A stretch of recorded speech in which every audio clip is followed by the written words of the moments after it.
چھٹی چیز اللہ تعالیٰ بیان فرما رہے ہیں، یہ وہ لوگ ہوتے ہیں جو اپنی امانتوں کی حفاظت کرتے ہیں، اپنے وعدوں کی حفاظت کرتے ہیں، امانتیں اور وعدے ان کو پورا کرتے ہیں۔ آج آپ دیکھیں نا، اس کو کرپشن کہتے ہیں، امانت کے جو خلاف خیانت ہے اسی کو کرپشن ہے۔ آج آپ دیکھیں، سرچ کر کے دیکھیں، کچھ عرصے پہلے کی بات ہے، زیرو کرپشن میں ایک ملک آتا ہے ڈنمارک، زیرو کرپشن۔ جو لوگ یوں سمجھ لیں، وہ لوگ اس آیت پر 100% عمل کرتے ہیں۔ کچھ بھی کر لیں آپ، ہم کہتے ہیں باطل یہ جا رہا ہے، باطل مزے کر رہا ہے، غالباً حضرت مفتی شفیع صاحب نے یا ان کے وقت کے کسی عالم نے کہ بھئی جب تم دیکھو باطل ترقی کر رہا ہے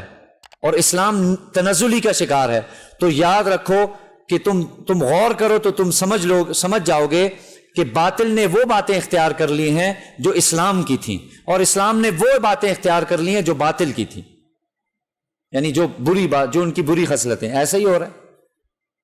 یہ تو اللہ نے تو یہ باتیں صفات بیان کی، جو ان کو اختیار کرے گا اللہ اس کو کامیاب کریں گے۔ بددیانتی ہمارے اندر، وعدوں کی خلافی ہمارے اندر، وعدہ کیا، وعدہ تو ہوتا ہی توڑنے کے لیے، نعوذ باللہ، یہ الفاظ لوگوں کے نکلتے ہیں، وعدہ تو ہوتا ہی توڑنے کے لیے، امانت تو ہوتی خیانت کرنے کے لیے۔